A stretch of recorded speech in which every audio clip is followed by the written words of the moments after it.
أيها الناس اتقوا ربكم الذي خلقكم من نفس واحدة وخلق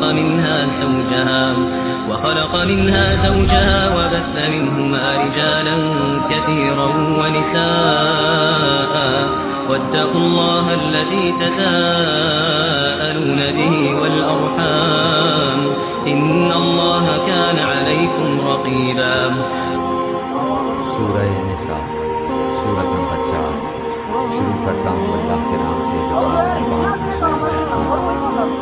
اے لوگو، اپنے پروردگار سے ڈرو جس نے تمہیں ایک جان سے پیدا کیا اور اسی سے اس کی بیوی کو پیدا کر کے ان دونوں سے بہت سے مرد اور عورتیں پھیلا دیں. اس اللہ سے ڈرو جس کے نام پر ایک دوسرے سے مانگتے ہو اور رشتے ناطے توڑنے سے بھی بچو. بے شک اللہ تعالیٰ تم پر نگہبان ہے. وآتوا اليتامى أموالهم ولا تتبدلوا الخبيث بالطيب ولا تأكلوا أموالهم إلى أموالكم إنه كان حوبا كبيرا. اور یتیموں کو ان کے مال دے دو اور پاک اور حلال چیز کے بدلے ناپاک اور حرام چیز نہ لو اور اپنے مالوں کے ساتھ ان کے مال ملا کر کھا نہ جاؤ. بے شک یہ بہت بڑا گناہ ہے. وَإِنْ خِفْتُمْ أَلَّا تُقْسِطُوا فِي الْيَتَامَى فَانكِحُوا مَا طَابَ لَكُم مِّنَ النِّسَاءِ مَثْنَىٰ وَثُلَاثَ وَرُبَاعَ فَإِنْ خِفْتُمْ أَلَّا تَعْدِلُوا فَوَاحِدَةً أَوْ مَا مَلَكَتْ أَيْمَانُكُمْ ذَلِكَ أَدْنَىٰ أَلَّا تَعُولُوا. اگر تمہیں ڈر ہو کہ یتیم لڑکیوں سے نکاح کر کے تم انصاف نہ رکھ سکو گے تو اور عورتوں میں سے جو بھی تمہیں اچھی لگے تم ان سے نکاح کر لو، 2-2 3-3 4-4 سے. لیکن اگر تمہیں برابری نہ کر سکنے کا خوف ہو تو ایک ہی کافی ہے. یا تمہاری ملکیت کی لونڈی یہ زیادہ قریب ہے کہ ایسا کرنے سے ناانصافی اور ایک طرف جھک پڑنے سے بچ جاؤ. وآتوا النساء صدقاتهن نحلة فإن طبن لكم عن شيء منه نفسا فكلوه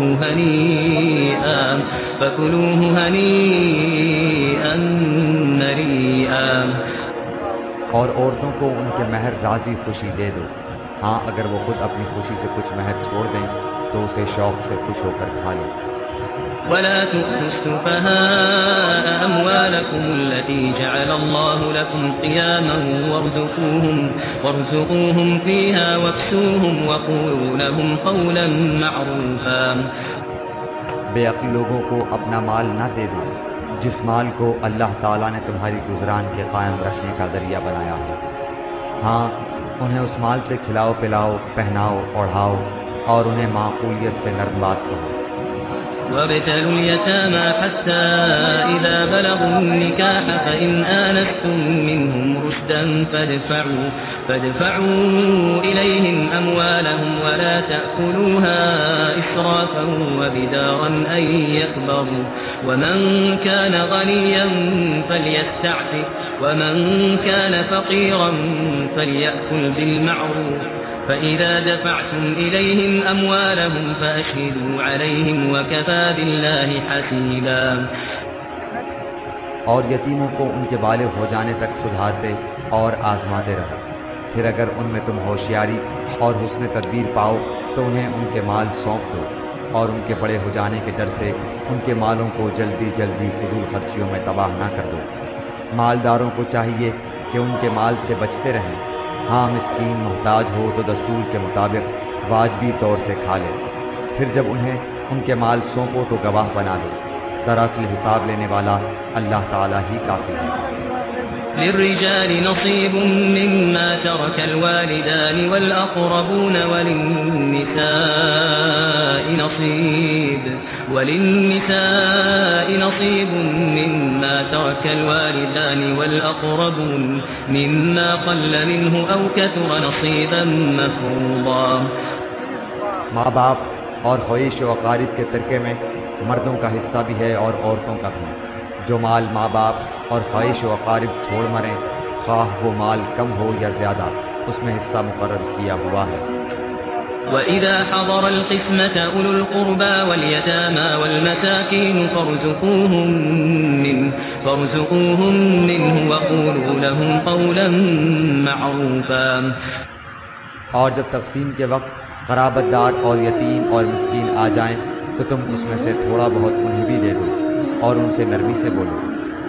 وَلْيَخْشَ الَّذِينَ لَوْ تَرَكُوا مِنْ خَلْفِهِمْ ذُرِّيَّةً ضِعَافًا خَافُوا عَلَيْهِمْ فَلْيَتَّقُوا اللَّهَ وَلْيَقُولُوا قَوْلًا سَدِيدًا۔ اور چاہیے کہ وہ اس بات سے ڈرے کہ اگر وہ خود اپنے پیچھے ننھے ناتمام بچے چھوڑ جاتے جن کے ضائع ہو جانے کا اندیشہ رہتا ہے تو ان کی چاہت کیا ہوتی؟ بس اللہ تعالیٰ سے ڈٹ کر سچی تلی بات کہا کرو۔ إن الذين يأكلون أموال اليتامى ظلما إنما يأكلون في بطونهم نارا وسيصلون سعيرا۔ جو لوگ ناحق ظلم سے یتیموں کا مال کھا جاتے ہیں وہ اپنے پیٹ میں آگ ہی بھر رہے ہیں اور عنقریب وہ دوزخ میں جائیں گے۔ يوصيكم الله في أولادكم للذكر مثل حظ الأنثيين فإن كن نساء فوق اثنتين فلهن ثلثا ما ترك وإن كانت واحدة فلها النصف ولأبويه لكل واحد منهما السدس مما ترك إن كان له ولد فإن لم يكن له ولد وورثه أبواه فلأمه الثلث فإن كان له إخوة فلأمه السدس من بعد وصية يوصي بها أو دين آباؤكم وأبناؤكم لا تدرون أيهم أقرب لكم نفعا فریضۃ من اللہ ان اللہ کان علیما حکیما۔ اللہ تعالیٰ تمہیں تمہاری اولاد کے بارے میں حکم کرتا ہے کہ ایک لڑکے کا حصہ 2 لڑکیوں کے برابر ہے، اور اگر صرف لڑکیاں ہی ہوں اور 2 سے زیادہ ہوں تو انہیں مال متروکہ کا 2/3 ملے گا، اور اگر ایک ہی لڑکی ہو تو اس کے لیے آدھا ہے، اور میت کے ماں باپ میں سے ہر ایک کے لیے اس کے چھوڑے ہوئے مال کا 6واں حصہ ہے، اگر اس میت کی اولاد ہو، اور اگر اولاد نہ ہو اور ماں باپ وارث ہوتے ہوں تو اس کی ماں کے لیے 3واں حصہ ہے۔ ہاں اگر میت کے کئی بھائی ہوں تو پھر اس کی ماں کا 6واں حصہ ہے۔ یہ حصے اس وصیت کی تکمیل کے بعد ہیں جو مرنے والا کر گیا ہو، یا ادائے قرض کے بعد۔ تمہارے باپ ہوں یا تمہارے بیٹے، تمہیں نہیں معلوم کہ ان میں سے کون تمہیں نفع پہنچانے میں زیادہ قریب ہے۔ یہ حصے اللہ تعالیٰ کی طرف سے مقرر کرتا ہے، بے شک اللہ تعالیٰ پورے علم اور کامل حکمتوں والا ہے۔ وَلَكُمْ نِصْفُ مَا تَرَكَ أَزْوَاجُكُمْ إِن لَّمْ يَكُن لَّهُنَّ وَلَدٌ فَإِن كَانَ لَهُنَّ وَلَدٌ فَلَكُمُ الرُّبُعُ مِمَّا تَرَكْنَ مِن بَعْدِ وَصِيَّةٍ يُوصِينَ بِهَا أَوْ دَيْنٍ وَلَهُنَّ الرُّبُعُ مِمَّا تَرَكْتُمْ إِن لَّمْ يَكُن لَّكُمْ وَلَدٌ فَإِن كَانَ لَكُمْ وَلَدٌ فَلَهُنَّ الثُّمُنُ مِمَّا تَرَكْتُمْ من بعد وصية توصون بها أو دين وإن كان رجل يورث كلالة أو امرأة وله أخ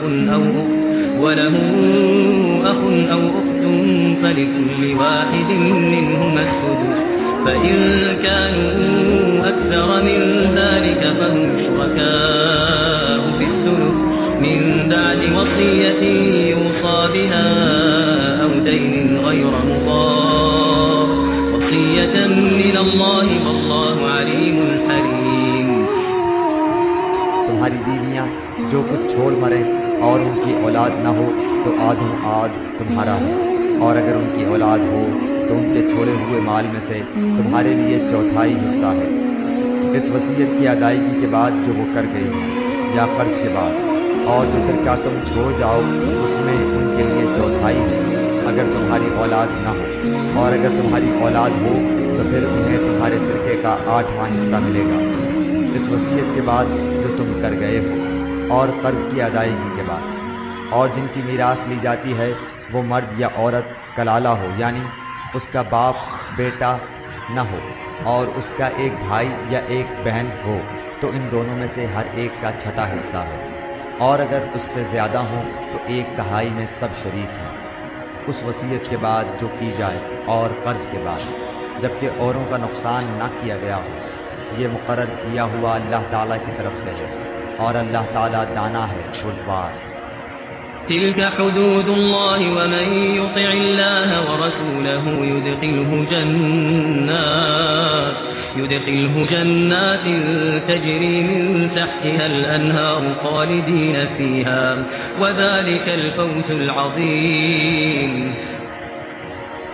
یہ حد اللہ تعالیٰ کی مقرر کی ہوئی ہے، اور جو اللہ تعالیٰ کی اور اس کے رسول صلی اللہ علیہ وآلہ وسلم کی فرما برداری کرے گا اسے اللہ تعالیٰ جنتوں میں لے جائے گا جن کے نیچے نہریں بہہ رہی ہیں، جن میں وہ ہمیشہ رہیں گے، اور یہ بہت بڑی کامیابی ہے۔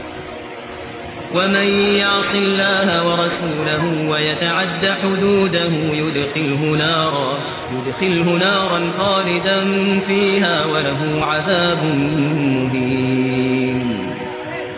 اور جو شخص اللہ تعالیٰ کی اور اس کے رسول صلی اللہ علیہ وآلہ وسلم کی نافرمانی کرے اور اس کی مقررہ حدوں سے آگے نکلے اسے وہ جہنم میں ڈال دے گا جس میں وہ ہمیشہ رہے گا، ایسوں ہی کے لیے رسوا کن عذاب ہے۔ واللاتي يأتين الفاحشة من نسائكم فاستشهدوا عليهن 4 منكم فإن شهدوا فأمسكوهن في البيوت حتى يتوفاهن الموت أو يجعل الله لهن سبيلا۔ تمہاری عورتوں میں سے جو بے حیائی کا کام کریں ان پر اپنے میں سے 4 گواہ طلب کرو، اگر وہ گواہی دیں تو ان عورتوں کو گھروں میں قید رکھو یہاں تک کہ موت ان کی عمریں پوری کر دے، یا اللہ تعالیٰ ان کے لیے کوئی اور راستہ نکالے۔ واللذان يأتيانها منكم فآذوهما فإن تابا وأصلحا فأعرضوا عنهما إن الله كان توابا رحيما۔ تم میں سے جو 2 افراد ایسا کام کر لیں انہیں ایذا دو، اگر وہ توبہ اور اصلاح کر لیں تو ان سے منہ پھیر لو، بے شک اللہ تعالیٰ توبہ قبول کرنے والا اور رحم کرنے والا